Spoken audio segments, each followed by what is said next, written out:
हमें आदरणीय बहन जी के शासनकाल के वक्त को याद करने की जरूरत है। उस समय सभी लोग कितने सुरक्षित थे, खास तौर से इस प्रदेश की महिलाएं। आदरणीय बहन जी से अच्छा महिलाओं का दुख दर्द और कोई नहीं समझ सकता है।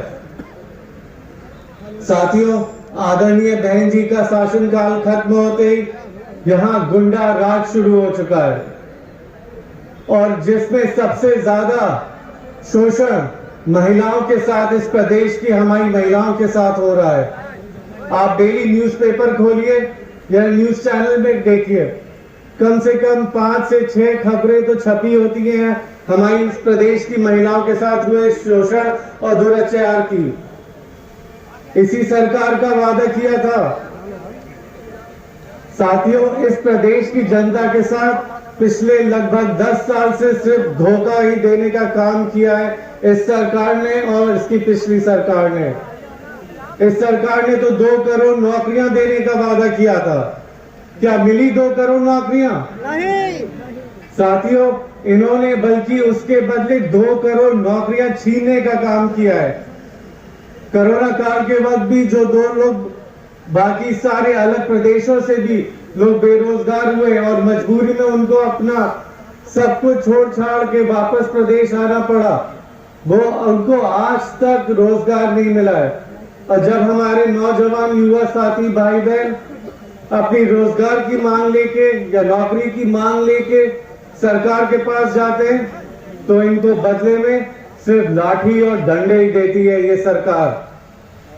साथियों, इसी से इनकी असलियत पता चलती है।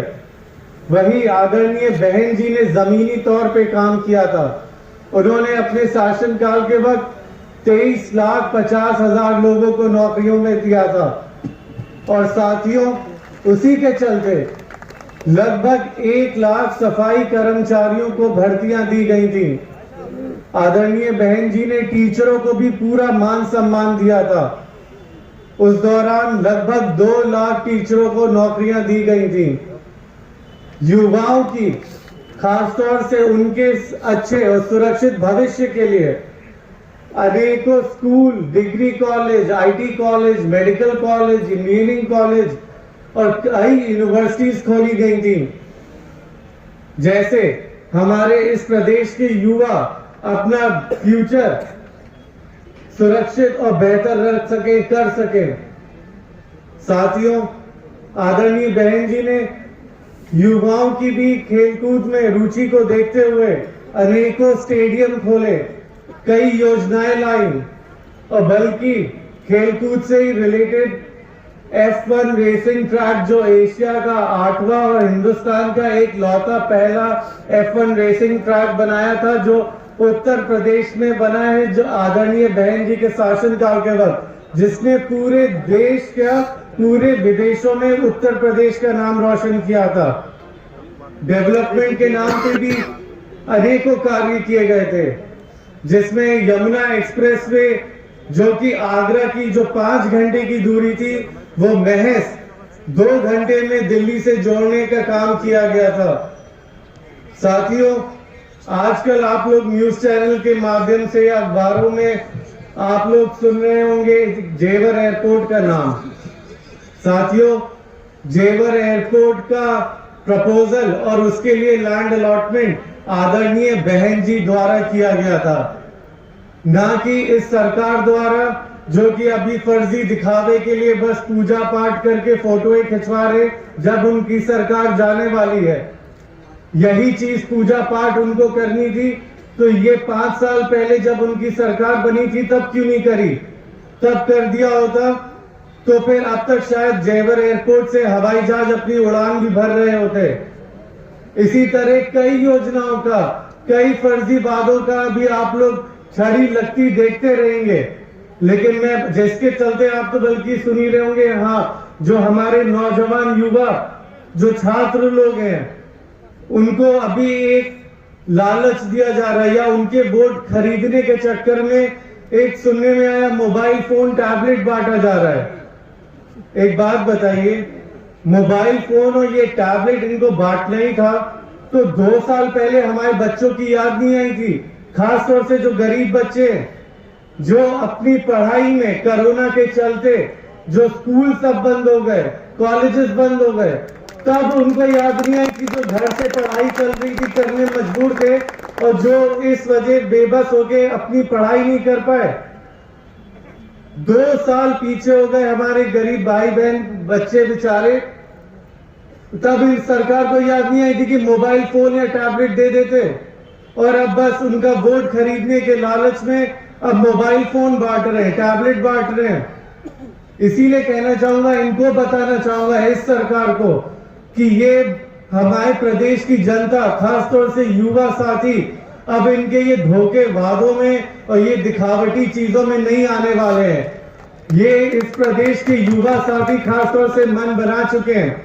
अगर इनको मोबाइल फोन बांटने की जगह अगर इनको उस लायक बना दिया होता या रोजगार हमारे साथियों को दिया होता कि जो आदरणीय बहन जी का एक उद्देश्य है, लक्ष्य है कि एक एक नौजवान युवा साथी भाई बहन जितने मेरे हैं यहाँ पे और पूरे प्रदेश के, कि उनको खुद उस लायक बना दो कि वो मोबाइल फोन क्या, कंप्यूटर, टैबलेट, ये सब चीजें खुद ब खुद अपनी नौकरी करके अपने पैसे से ले सके, ना कि इनकी जो भीख देके या आपका वोट खरीदने के चक्कर में दिखावटी काम कर रहे हैं।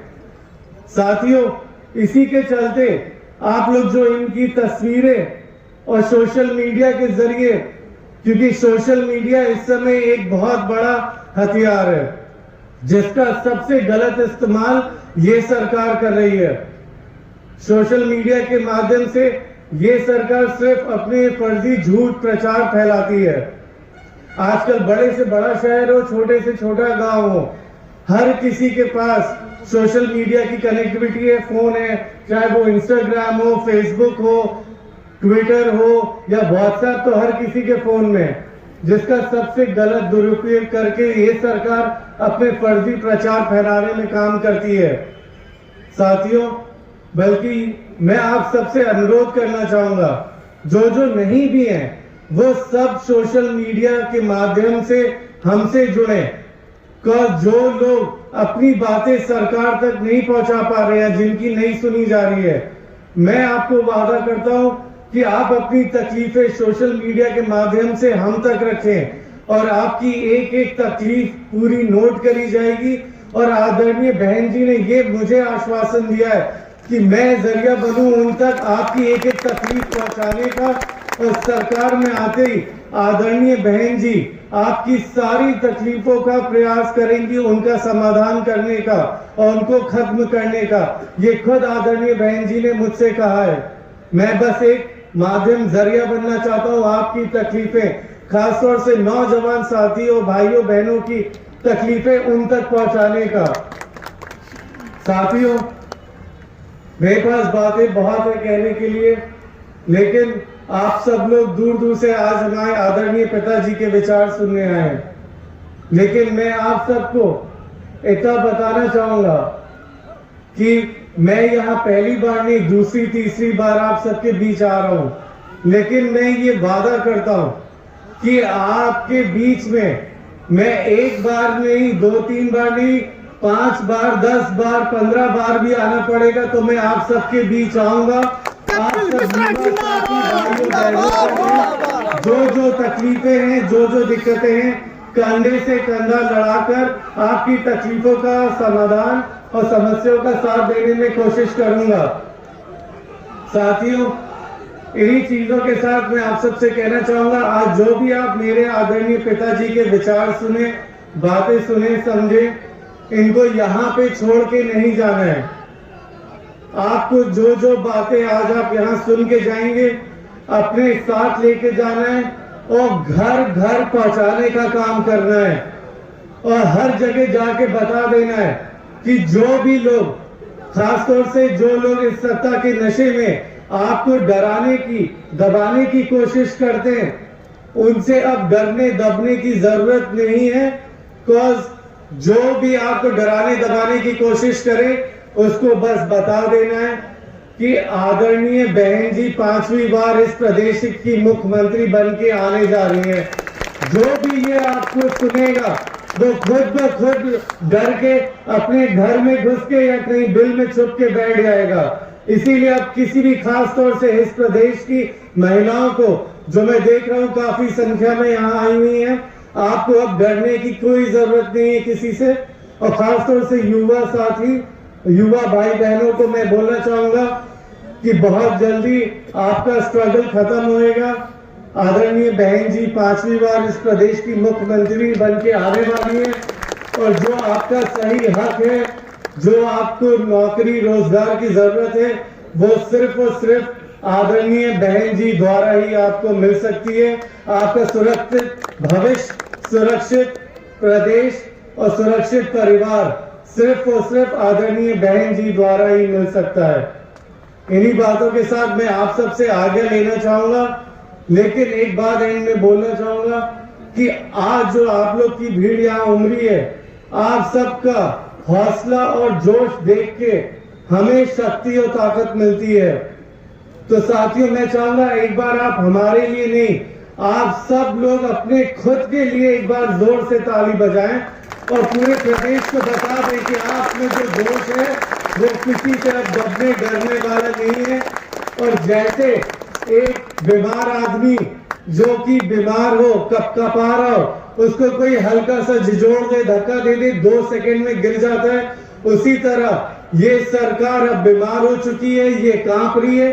अब आप सबको बस हल्का सा इसको दबाने की जरूरत है और 2 महीने बाद ये सरकार मुंह के बल अपने आपकी वजह से खुद जमीन पे गिरने वाली है और आप सब लोग अपनी खुद की सरकार यहाँ बना।